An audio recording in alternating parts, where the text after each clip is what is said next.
nome do Pai, do Filho e do Espírito Santo. Amém.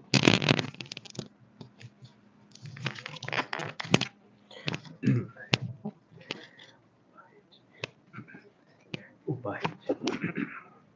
Louvado seja nosso Senhor Jesus Cristo. Podem sentar. Estimadas almas, vamos nesta noite considerar aqui, continuando o sermão da sexta-feira. Suponho que os senhores tenham ouvido. Vamos ver aqui sobre o espírito sobrenatural da fé, seguindo Garrigou Lagrange, mas agora a consideração de Deus baixo o espírito de fé. Diz aqui o autor: Deus mesmo deve ser considerado com espírito de fé, para não nos expormos a conhecê-lo mal e erroneamente por meio de nossas paixões desordenadas e preconceitos opostos ao testemunho que Deus dá de si mesmo. Esse é um erro muito comum hoje em dia. Tem gente que acredita que Deus é tão bom, que não existe o inferno. Por quê? Porque vivendo para o inferno, não, Deus não vai me colocar lá. Em realidade, Deus não coloca ninguém no inferno, cada um se joga porque quis. Então, não existe inferno. Então faz Deus ser tão bom e injusto, porque se ele não castigar o mal, ele é injusto. E Deus é infinitamente bom, mais bom do que podemos pensar, e infinitamente justo. Então, quem pensa nessa bondade, entre aspas, de Deus, está olhando a Deus com seu próprio espírito. Agora, nós sabemos de Deus, como nós podemos conhecer uma pessoa? Quando ela se dá a conhecer. Porque eu posso achar bem ou mal de fulano e cicrano e estar rotundamente errado, tanto do bem como do mal. Agora, quando a pessoa se deixa conhecer, eu a conheço. De Deus, nosso Senhor, é exatamente o mesmo. Se nós não conhecemos Deus pelo que Ele disse que Ele é, então eu posso achar bem e posso achar mal de Deus. Hoje tem pessoas que pensam muito mal de Deus, nosso Senhor. Quando vemos aí, aqui tem muitas chuvas, graças a Deus, ou quando faltam as chuvas, ou quando acontece, sei lá, um deslizamento de um morro, um acidente. Por que Deus fez isso? Isso é pensar mal de Deus. Deus não faz mal para ninguém, justamente por ele ser infinitamente bom. Agora, culpam a Deus porque não sabem que Deus é de fato bom e não pode fazer mal para ninguém. Se nós não enxergamos a Deus com os olhares da fé, com o olhar da fé, baixo o que Deus disse de si, sempre vamos errar. Outro exemplo, quando acontece um mal com alguém que nós não gostamos, nós dizemos, Deus castigou fulano. Quando acontece o mal conosco, nunca é castigo. Nós estamos olhando a Deus e os fatos com olhares humanos, injustos e errôneos. Agora temos que ver que Deus, sendo tal, quer o bem de todos. E é tal o bem que Deus quer de todos que Ele nos mandou amar os nossos inimigos e fazer bem a quem nos persegue. Esta é a lei do católico. Posso me afastar, devo às vezes me afastar de pessoas que sabemos que querem o nosso mal, mas eu estou proibido por Deus Nosso Senhor de desejar-lhe o mal. De querer que ela morra, que ela seja atropelada, que, sei lá, caia um raio sobre sua casa e coisas semelhantes. Quando nós pensamos e desejamos isso, é justamente porque nós não nos lembramos ou não conhecemos o que Deus é e quer que sejamos conforme o seu santo evangelho. Então, nossas paixões desordenadas. Uma pessoa muito movida pela ira. Aí quer que Deus, Nosso Senhor, fique enviando raios sobre a cabeça de qualquer ladrão, bandido, assaltante ou qualquer coisa semelhante. Agora, quando ela merecer esse raio que ela quer para todos, não. Vai apelar para a bondade de Deus, que perdoa sempre aqueles que vão acudir o seu perdão. Então, vemos que é injusto, O olhar humano, a enxergar a Deus com este olhar, é diminuir a Deus, mesmo em coisas boas. Porque o bem que nós enxergamos é pequeno em comparação com a infinidade de bondade de Deus nosso Senhor. Por exemplo, o amor. Deus é amor. Ele disse isso, São João, na sua epístola, Deus é caridade.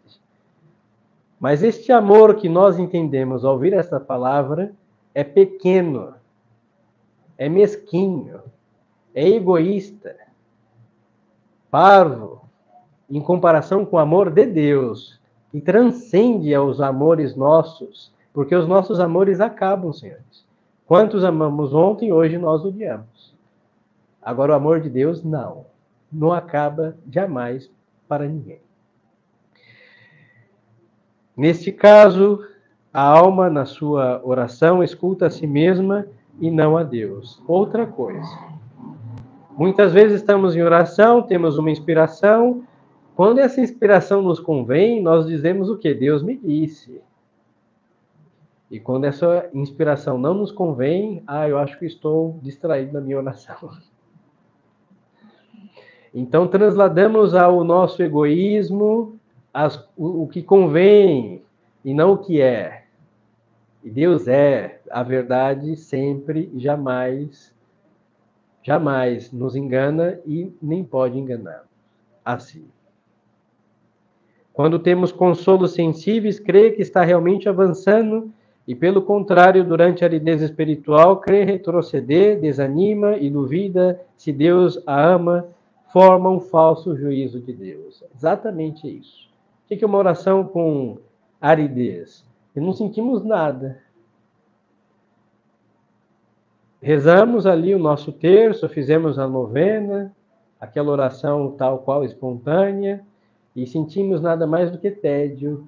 Esperamos o amém como nunca. Que terminou a oração, amém, acabou, vou dormir ou fazer outra coisa. Com o espírito humano, parece que foi um momento inútil. E voltamos ao mesmo. O espírito humano não é um bom juiz. Agora, com o espírito de Deus, com o espírito de fé, quando a nossa oração é inútil? Nunca. Jamais.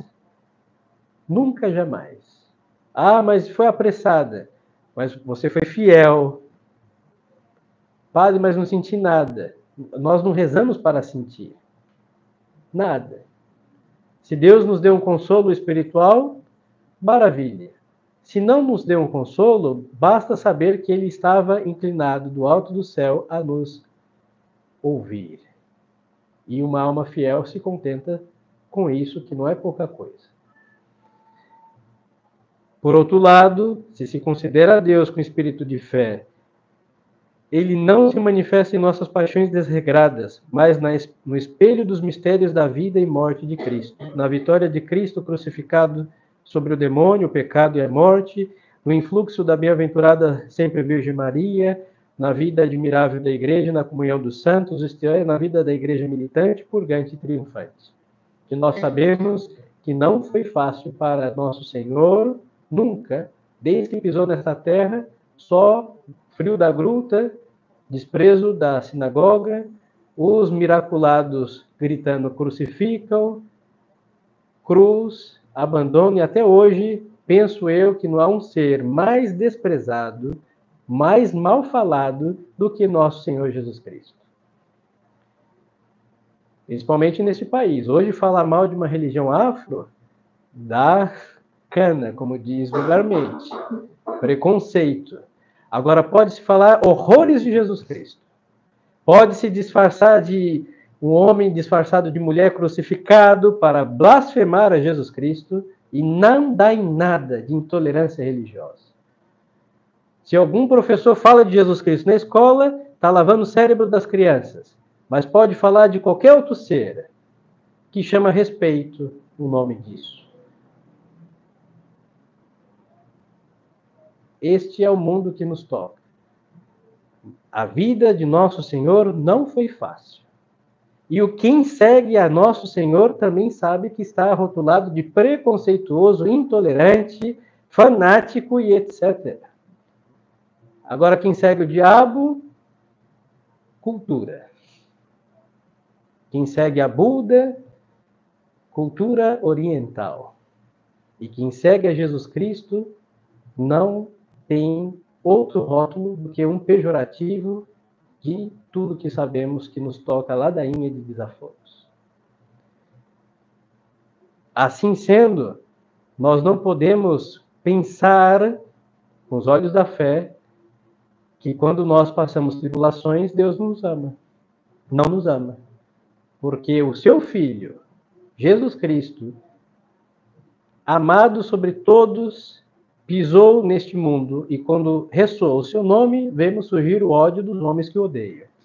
Então, senhores, nos toca uma parcela muito ínfima da perseguição por seguir a nosso Senhor, e nessa perseguição, seja qual for, Deus nos ama também. Esse olhar de fé. Um exemplo muito que vemos lá em outros apostolados, principalmente no Sudeste, são as famílias. Tem famílias que têm vários filhos. Quantas vezes no mercado, na rua, as pessoas olham, contam e perguntam se não tem televisão em casa. Agora, se tem 5, 10 gatos, passarinho, louro, 8 cachorros e trata como filho, ninguém faz um sarcasmo. Eu já vi, infelizmente, com esses olhos míopes, infelizmente, já vi carrinhos de bebê com um gato. Pobre, me compadeci do gato. Porque ser tratado como um ser humano para um gato deve ser uma coisa odiosa. Agora, uma criança parece uma coisa demoníaca para essa gente. Pois então, senhores, Deus nos ama mesmo com a perseguição da família numerosa, de uma família normal, de um homem com uma mulher, mesmo que nos rotulem de tudo que os senhores sabem que não vale a pena mencionar os nomes que nos tocam, vamos deixar preconceituosos. Então, isso exige que o olhar de fé esteja livre do véu do amor próprio, do nosso muito humano demais, que é uma desgraça, que impede de contemplar a verdade divina. Através desse véu, diz aqui o padre Garrigo Lagrange, se divisam apenas as sombras dos mistérios, as dificuldades. Então, vimos que a vida daqueles que seguiram Nosso Senhor fielmente não foi fácil.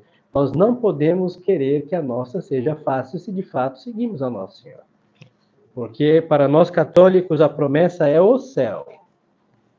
Nós dizemos o que na Salve Rainha, depois desse desterro, mostrai-nos Jesus. Não conheço nenhum desterro feliz, porque se fosse feliz, almejaríamos o desterro. E não há coisa pior do que estar despatriado. Então, senhores, coloquemos colírio nos nossos olhos. Seja o que vier, dor, perseguição, calúnia e tudo isso que o diabo sabe muito bem, variado e bem adestrado em perseguir, mas na perseguição, no perrengue, na incompreensão, na solidão, tem um ser chamado Deus que nos ama sempre. Este olhar de fé. Então não podemos perguntar, mas por que me aconteceu tal coisa? A vida nos judia. O ser humano não entende, é egoísta, sem caridade, nos pisoteia, mas Deus sempre nos acaricia.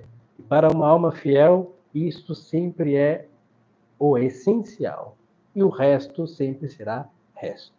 Então pensamos a Deus Nosso Senhor, por intercessão de Sua Mãe Santíssima, Nossa Senhora, e aqui nessa capelania dedicada ao Senhor São Jorge, que nos conceda esta graça, de enxergar a Deus com os olhos de Deus, a nossa vida com os olhos de Deus, e aí não vamos tropeçar sobre os olhares humanos. Louvado seja nosso Senhor Jesus Cristo.